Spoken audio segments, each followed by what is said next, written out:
Қазақстанда саяси тұтқындар бар ма? Осы сұраққа беделді сарапшылардың жауаптарын тыңдап көрейік. Есть ли в Казахстане политические заключенные на сегодня? Есть. Есть ли политические заключенные в Казахстане? Да, конечно. Да. Мы сейчас это все резюмируем, и мы приходим к заключению, что за убеждения людей судят. Если их судят за убеждения, значит власть не хочет видеть именно людей с такими убеждениями, и она начинает их преследовать. Поэтому, конечно, из тех, кого мы рассматриваем как политзаключенным сейчас в Казахстане, из наиболее известных таких, это, конечно, Арон Атабек, это, конечно, Макс Бакаев, это, конечно, так сказать, еще ряд лиц, которые были осуждены за, может быть, обычные преступления, не связанные даже с чисто политическими, но характер их преследования и то, как с ними обращаются в местах лишения свободы, указывает на политическую мотивированность. Әрине біздің елімізде саяси тұтқындар бар. Авторитарлық билік тәуелсіз адамдарды түрмеге отырғызуға тырысып отыр. Өзіндік азаматтық пікірі бар қоғамдық белсенділер билікпен санаспағаны үшін енді қамауда отыр. Құқық қорғаушылардың біреулері қазақ елінде жүздеген саяси тұтқын бар екенін айтады. Мен осы видеода сіздерге Қазақстандағы ең танымал саяси тұтқындар тізімін көрсетейін. Мұхтар Жәкішевті уран саласындағы данышпан деп айтуға болады. Бұл кісі Қазатомпром ұлттық компаниясын басқарып, 10 жылдың ішінде оны әлемдегі нөмірі 1 кәсіпорынға айналдырды. Бұндай жетістікке елімізде ешкім жеткен жоқ. Банкрот болып тұрған компанияны қысқа уақыттың ішінде көтеріп, экономикалық монстрға айналдырған мысалды әлемде естігенім жоқ. Қазатомпром әлемдік нарыққа әсер етіп отырған Қазақстандағы бірден бір компания. Енді қазақ данышпанның қамауда отырғанына 9 жыл болды. Көп адамдар оның түрмеде не үшін отырғанын түсіне алмай жүр. 2009 жылы мамырда ұсталған Мұхтар Жәкішевке сыбайлас жемқорлық қылмысын жасады деп айып тағылып, 14 жылға сотталған. Алайда осы қылмыстық істің негізгі себебі мүлде басқа болған. Билік осы компанияның ақшасын ұрлағысы келген. Алайда Жәкішев осыған қарсы шығып, биліктегі адамдардың Қазатомпромға келуіне кедергі келтірген. Сол үшін олар қылмыстық істі ойдан шығарып, Жәкішевті әдейі түрмеге отырғызды. Биыл Жәкішевтің шартты түрде мерзімінен бұрын босату туралы өтінішін сот қанағаттандырмады.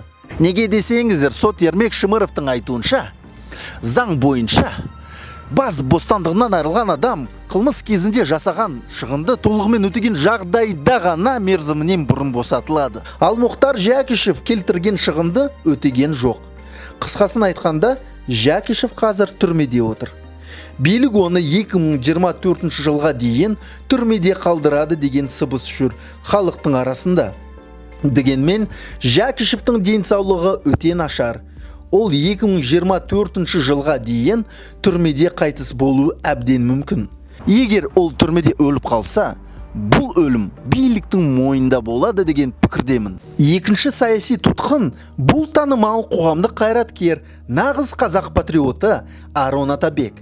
Қазақстан билігі Арон Атабекті 2006 жылы Алматының Шаңарақ ықшам ауданындағы жаппай тәртіпсіздікті ұйымдастырған деген айыппен 18 жылға соттады. Бірақ бұл биліктің қолдан жасаған айыбы. Шындығында Арон Атабек еш тәртіпсіздікке қатысқан жоқ. Керісінше, ол Шаңыраққа келіп, қарапайым халыққа көмектесуге тырысты. Естеріңізде болса, биліктегі органдар қайыршы қазақтарды Шаңырақтан қууға ұмтылды.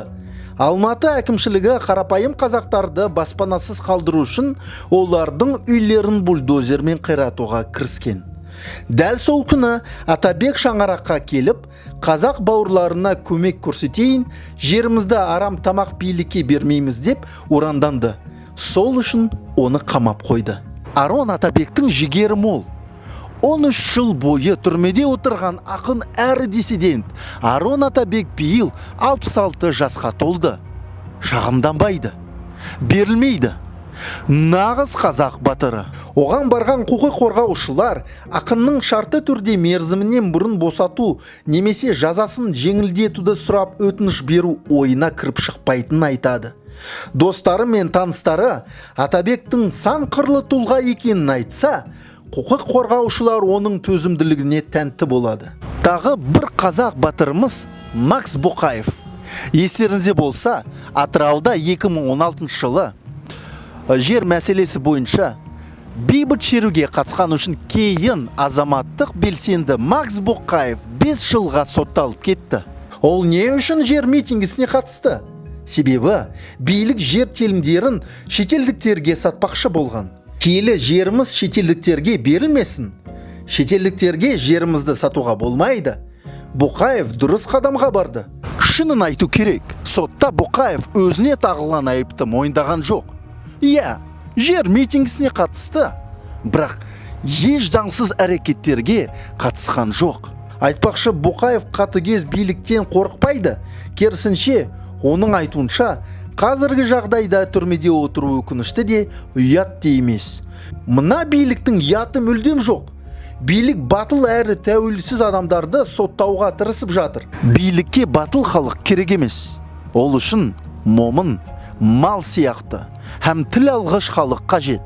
Сондықтан қазіргі таңда қазақ қаһармандары түрмеде Боқаев сияқты шіріп жатыр. Бұл кісі шетелдіктерге жер бермейміз деп айтқаны үшін қазір қамауда отыр. Ата жұрт өкілдері ұйымына келетін болсақ, Серікжан Бияш та жазықсыз түрмеде отыр. Билік оны биыл Қытайға қарсы ұлтаралық араздық тудырды деген айып бойынша соттап жатыр. Расында Бияш Қытайдағы қазақтың мәселесін көтеріп жүр. Мыңдаған қазақтар қазіргі уақытта Қытай билігінен қысым көріп жатыр. Мыңдаған қазақтар Қытайдағы лагерлерде отыр. Бияш оларға көмектесу үшін Қытайдан барша қазақтарды лагерлерден босатуды талап еткен. Одан кейін біздің билігіміз оның үстіне қылмыстық іс қозғады. Қазір ол кісіге қатысты қылмыстық сот жүріп жатыр. Егер Бияш сотталса, қазақтар биліктен әбден түңілуі мүмкін. Жоғарыда аталған қазақтар біздің батырларымыз. Олардың барлығы тезірек түрмелерден босатылсын. Мысалы үшін Мұхтар Жәкішев еш жемқорлықпен айналысқан жоқ. Босатылсын. Арон Атабек жаппай тәртіпсіздікті ұйымдастырған жоқ. Босатылсын. Макс Боқаев заңға қайшы іс-әрекеттерді жасаған жоқ. Босатылсын. Және де Серікжан Бияш ұлтаралық араздықты тудырған жоқ. О да босатылсын. Қазақ бауырларым, қалайық? Президентіміз Қасым Жомарт Тоқаевтың Инстаграмдағы парақшасына мына талаптарды жазыңыздар. Комментарийлеріңізді қалдырыңыздар.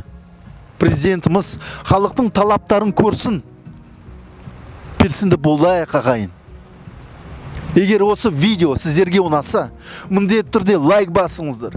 Және де белсенді түрде мына бейнероликті ғаламторда таратыңыздар. Сіздерге алдын ала мыңда бір алғыс. Барша қазақстандықтар, барша адамдар осы бейнероликті көрсін.